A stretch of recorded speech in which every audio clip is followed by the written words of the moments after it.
స్వామివారి దర్శనం అప్పుడే ఆ రోజే చేసుకోవాలమ్మా.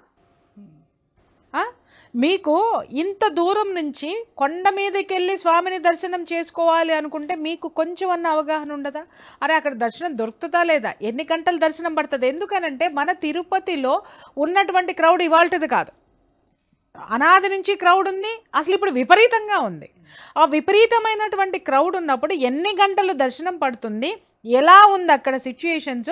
ఇవాళ మరి మొబైల్ పట్టుకుని 24 గంటలు కళ్ళు దానికే అతికించుకుని కూర్చుంటున్నారు కదా జనాలు. బుర్ర అతికించలేదా, పెట్టలేదా దాని మీద? అరే మనం వెళ్ళి అక్కడ వసతులు ఎంత ఉన్నాయి, మనం క్షేమంగా వెళ్ళి తిరిగి వస్తామనే ఆలోచన ఒక్కళ్ళకి లేదు.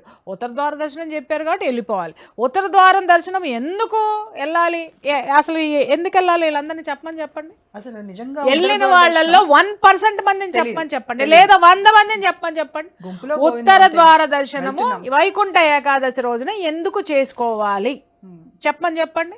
అంటే చచ్చిపోయిన తర్వాత వైకుంఠానికి వెళ్తారు, బాగుంది. ఎందుకు అనంటే మన పురాణాలు మన శాస్త్రాలు మనకి ఒక గుడికి వెళ్ళాలి, దర్శనం చేసుకోవాలి, ఆ రోజు పర్వదినము, దాన్ని మైండ్లో పెట్టడం కోసం, దాన్ని మనం గౌరవించడం కోసం మనిషికి ఒక ఆశ అనేది కలిగిస్తారు.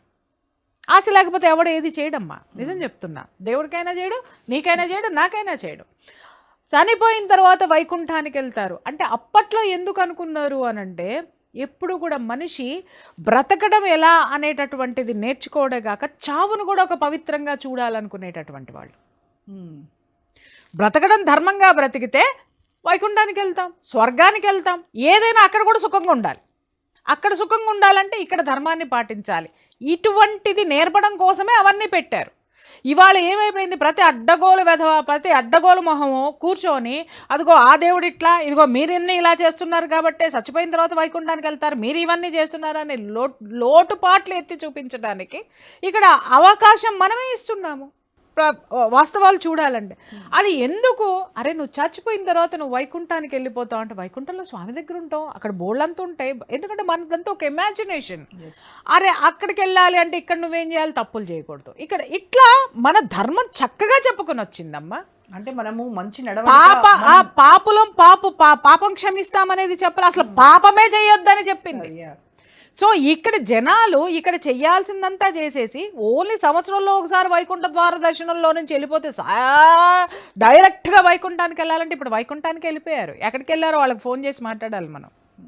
అంటే ఇక్కడ క్రమశిక్షణ అనేది ఉండద్దా మనుషులకి? ఒకటి మనుషులకి లేదు. ఇక్కడ మనుషుల గురించి ఇది మాట్లాడుకున్నాం.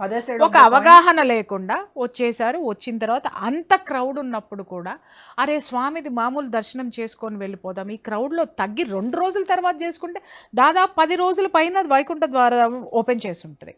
ఒక 2 రోజులు ఉందాము అంటే రిటర్న్ టికెట్లు మళ్ళీ ఎమ్మటే చేయించేసుకుంటారు, ఇక్కడ అయిపోద్దా అక్కడ ఎగిరేద్దాం అన్నట్టుగా. అంటే ఈ దేనికి ఒక ప్రణాళిక టికెట్ల మీద ఉంటుంది కానీ దర్శనం మీద ప్రణాళిక వీళ్ళకి ఎవరికి లేదు. అక్కడ సిచ్యువేషన్ని బట్టి, స్థితిని బట్టి మనం మారాలి, మనం మాట్లాడాలి, మనం ఉండాలి.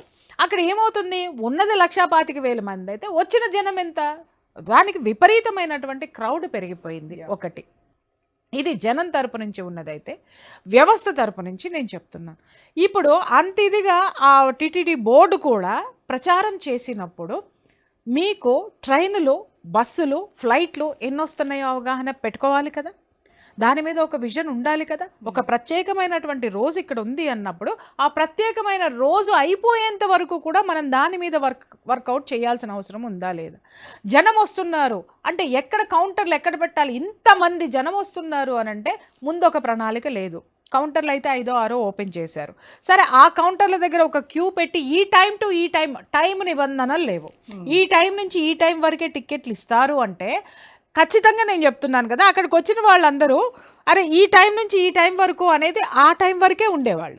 క్యూ సిస్టమ్ ఉండేది, ఆ టైంకి అక్కడికి వచ్చేవాళ్ళు. ఒకటి టైం డిక్లేర్ చేయలేదు. టైం చెప్పిన టైం కంటే ముందుగానే వీళ్ళు లేదమ్మా, అసలు ఎప్పుడు ఇస్తారనేది అక్కడ అవగాహన లేదు. పొద్దున్నే ఇస్తారు అని చెప్పారు, ఇస్తారు, ఆ టైం ఎప్పుడు లేదు.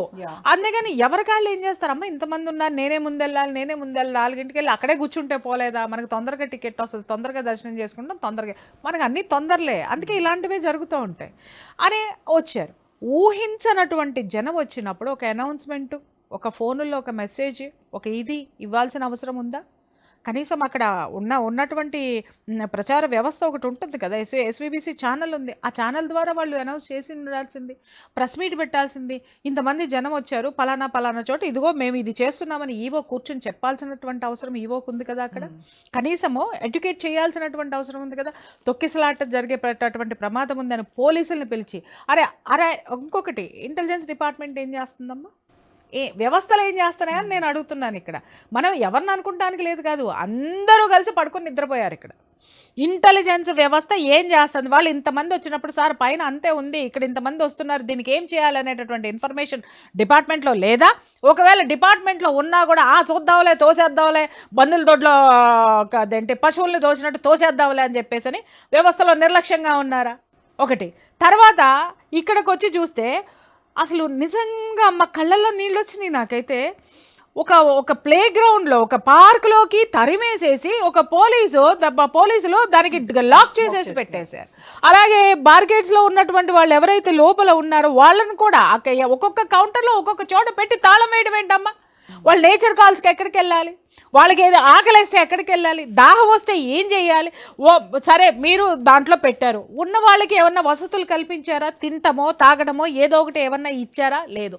పశువుల్ని బందికానాలు బందుల దొడ్డ పశువుల్ని పారేసినట్టు పారేసి తాళాలు పెట్టారు. మీరు తాళాలు పెట్టిన తర్వాత పొద్దున ఎప్పుడో 4ంటికో 5ంటికో ట్రైన్లు బస్సులు దిగ్గానే కూర్చున్నట్టు మనుషులు కాలకృత్యాలు తీర్చుకోకుండా వసతులు లేకుండా తిండికి మాడి అవన్నీ చేసి అసహనం వచ్చేస్తుంది ఏ పని లేకుండా. ఇప్పుడు ఈ రూమ్లో నేను ఎవ్వరం లేకుండా రోజా గారు మీరు కూర్చోండి నేను వస్తానని చెప్పేసి అని వెళ్ళాను.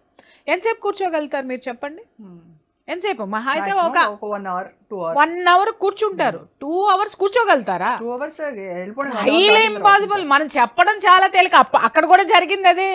ఏం పర్లేదు 4 గంటలు వీళ్ళు కూర్చుంటారులే అనుకున్నారు, కానీ ఐడియల్గా కూర్చోవాలి అంటే ఓ పక్క పిల్లలు ఏడుస్తారు, లేదా మన పొట్ట ఏడుస్తుంది, లేదా మన బ్రష్ చేసుకోలేదు ఇరిటేషన్ ఉంటుంది, స్నానాలు చేయలేదు ఇరిటేషన్ ఉంటుంది, పైన నీడలేదు ఏమి లేదు, అసలు ఎక్కడికి వెళ్ళాలో తెలియదు, ఏం చేయాలో తెలియదు, ఎప్పుడు టికెట్లు ఇస్తారో తెలియదు. ఒక డైలమా సిచ్యుయేషన్. పోని జనాలకి ఏమన్నా పలానా టైంలో ఇస్తారు అనేటటువంటిది పోనీ అక్కడ పెట్టినటువంటి మనుషులకి ఏమైనా ఇన్ఫర్మేషన్ పాస్ చేశారా, అమ్మ ఈ టైం నుంచి ఈ టైం వరకు ఇస్తారు, మీరు క్యూలో వెళ్ళండి, క్యూలోనే ఉండాలి, మేము పంపిస్తాం, మీరు హడావుడి పడద్దు, తొక్కుకోవద్దని ఏమన్నా చెప్పారా?